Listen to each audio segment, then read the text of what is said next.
کتاب بہت نازک ہے، سنبھال کر کھولیے۔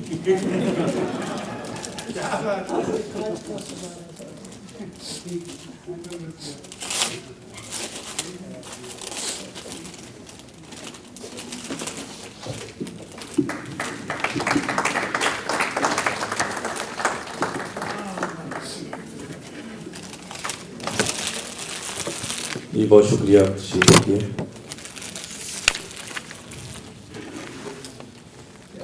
جناب شجاع عالم صاحب کا تعلق جو ہے وہ پشاور پاکستان سے ہے۔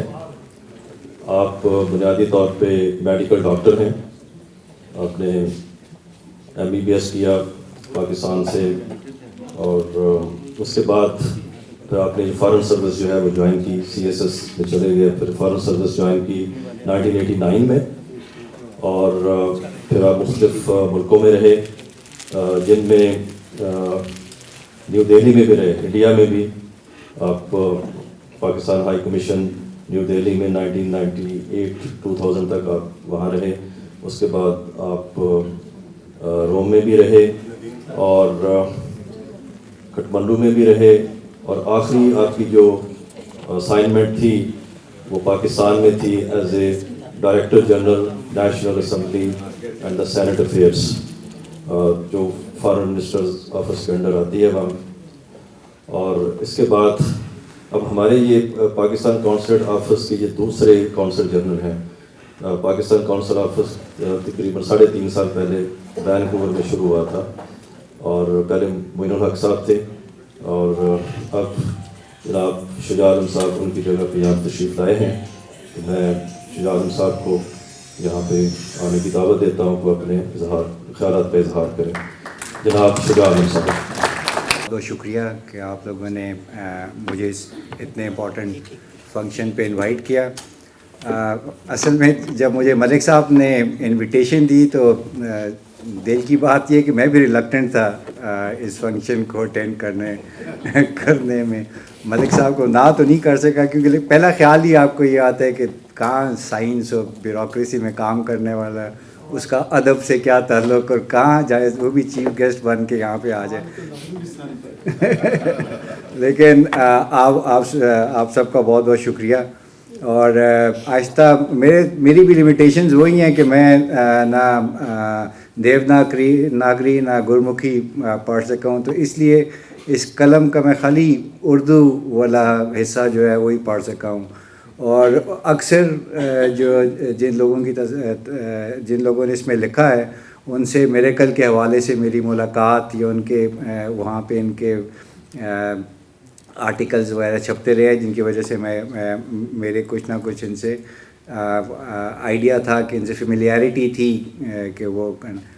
اور آہستہ آہستہ جب پڑھنا شروع کیا تو پھر وہاں پہ اسلم حیات صاحب کا آرٹیکل تھا جس میں انہوں نے کہا ہے کہ ایک زمانے میں علم حاصل کرنے کے لیے لوگ بڑوں کی خدمت میں بیٹھا کرتے تھے اور ان سے حاصل کیا۔ تو مجھے بھی کچھ حوصلہ ہو کہ چلیں اس محفل میں بیٹھ کے میں بھی کچھ سیکھ کے وہاں سے آگے جا جاؤں گا۔ اور دوسری بات، پھر آہستہ آہستہ جب آپ لٹریچر کا میں نے اپنے ذہن میں سوچنا شروع کہ میں نے کیا پڑھا ہے، تو سڈنلی آپ کو آہستہ آہستہ پتہ چلتا ہے کہ واقعی ادب، لٹریچر جو ہے وہ ایک it is some thing that lifts the civil, آپ کو ایک اونچے لیول تک لے کے، اور پروبلی ہیومن انسان بننے کا سب سے بہترین ایکسپریشن جو ہے وہ شاید لٹریچر جو ہے وہ ہیومن جذبات کو اور pleasure in a very noble sense جو ہے وہ آپ کو وہ یہ دیتی ہے۔ مثلاً اسی کتاب کی ایک امیجری کا میں ضرور ذکر کرنا چاہتا ہوں۔ یہ میرے خیال میں ندیم صاحب کی لکھی ہوئی ہے کہ ایک زمانہ تھا خدا لڑتے تھے انسان بن کر، آج لڑتے ہیں یہ انسان خداؤں کے لیے۔ تو ایک شعر میں وہ ساری imagery from Greek mythology down to what is happening now آپ کے سامنے جو ہے وہ، اور یہی پروبلی لٹریچر اور اس کا وہ ہے۔ اور جس طرح انہوں نے تعارف کرایا، مجھے ہندوستان میں بھی سرو کرنے کا موقع ملا ہے، اور وہاں کی جو اسپیشلی بھکتی موومنٹ کی کچھ کتابیں وہ بھی انگریزی ترجمے میں پڑھنے کا موقع ملا ہے، جس میں ٹوکا رام صاحب، جس میں کبیر صاحب، جس میں میرا بھائی کے بھجن وغیرہ سننے کا موقع ملا ہے. اور پھر جب اس کو آپ ہمارے جو پاکستان میں جو صوفیاء کرام ہیں ان کے کلام سے جب آپ اس کو کمپیئر کرتے ہیں تو آپ کو سمجھ آتی ہے کہ وہ ایک ہی بات سارے کر رہے ہیں.